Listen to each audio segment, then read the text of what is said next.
Shalom sahabat pastoral, kembali lagi di channel saya, Rudi Negat. Nah, hari ini, sahabat pastoral, kita akan membahas apakah Bunda Maria tetap perawan selamanya. Yuk, mari kita bahas. Dalam gereja Katolik mengajarkan bahwa Maria adalah seorang perawan sebelum, sewaktu, dan sesudah melahirkan Tuhan Yesus. Ini berarti bahwa Maria adalah perawan sumber hidupnya. Mengapa begitu? Karena itu adalah kehendak Tuhan, dan Tuhan menghendaki Maria selalu utuh dan sempurna.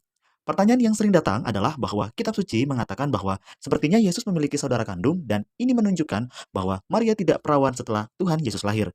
Dalam Matius bab 13 ayat 55 dikatakan, "Bukankah ia ini anak tukang kayu? Bukankah ibunya bernama Maria dan saudara-saudaranya Yakobus, Yusuf, Simon dan Yudas?" Dalam ayat ini, sepertinya Injil Matius menunjukkan Yakobus, Yusuf, Simon dan Yudas sebagai adik-adik dari Tuhan Yesus. Akan tetapi, kitab suci akan membuktikan bahwa pandangan di atas adalah keliru. Pertama, kata saudara dapat berarti kakak, adik, sepupu dan juga saudara dalam Kristus. Apakah memang Injil Matius menuliskan ayat tersebut dengan maksud untuk mengatakan bahwa Yesus memiliki adik-adik kandung? Sama sekali tidak. Karena pada Matius bab 27 ayat 56, Injil Matius menjelaskan siapa yang dimaksud dengan Maria ibu Yakobus dan Yusuf. Maria yang ditulis pada ayat tersebut adalah Maria istri Kleopas. Yohanes bab 19 ayat 25.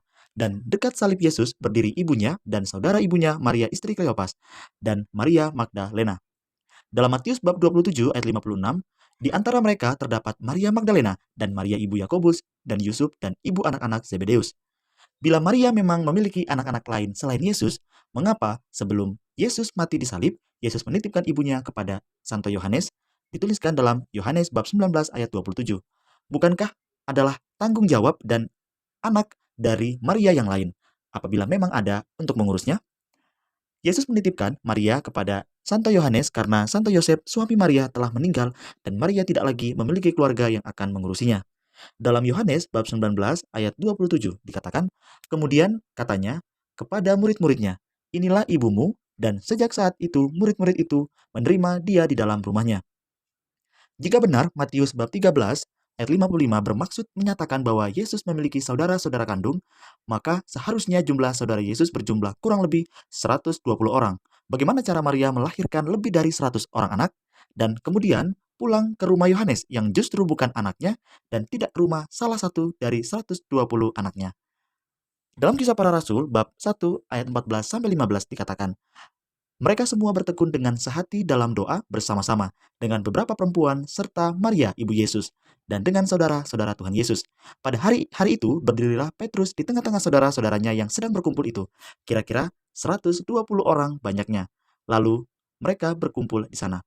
Jauh hari sebelum keperawanan Maria dipertanyakan oleh umat Protestan, para pelopor reformasi Protestan sekalipun selalu membela keperawanan Maria. Lah, kok bisa? Yuk, mari kita bahas satu-satu. Yang pertama, yaitu Martin Luther. Dalam khotbahnya, Martin Luther pernah mengatakan, adalah sebuah pengakuan iman bahwa Maria adalah Bunda Allah yang masih tetap perawan. Kami percaya Kristus lahir dari rahimnya dan sesudahnya Maria tetap sama seperti sebelumnya. Yang kedua, John Calvin. Dalam khotbahnya mengenai kitab Matius berkata, terdapat beberapa orang yang ingin mengartikan Matius bab 1 ayat 25 bahwa Maria mempunyai anak-anak selain Yesus putra Allah dan Maria dikatakan telah berhubungan dengan Yosef setelah kelahiran Yesus adalah suatu kebodohan karena penulis Injil tidak perlu menjelaskan apa yang telah terjadi sesudahnya, akan tetapi keinginannya dalam menunjukkan ketaatan Yosef karena adalah benar bahwa itu adalah malaikat Allah yang dikirim kepada Maria. Karena itu Yosef tidak pernah sekalipun bersama Maria.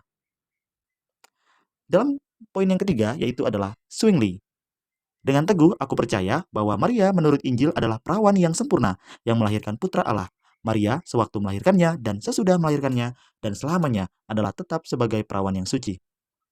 Jika para pelopor doktrin sola scriptura berani membuat pernyataan iman seperti demikian, tentulah ia berkata karena dapat melihat bagaimana kenyataan keperawanan Maria memang terdapat di dalam kitab suci. Seorang Protestan yang setia mengikuti doktrin sola scriptura seharusnya juga mengikuti contoh pelopor dan pencipta doktrin tersebut seperti Luther dan kawan-kawan, yang dalam hal ini telah terang-terangan mengaku, memeluk dan membela ajaran Gereja Kristen Katolik mengenai keperawanan Bunda Maria. Demikian kata Kese pada hari ini. Semoga sahabat pastoral bisa semakin beriman dan bertumbuh dalam Tuhan kita Yesus Kristus dan bundanya, Bunda Maria. Sampai jumpa di video berikutnya.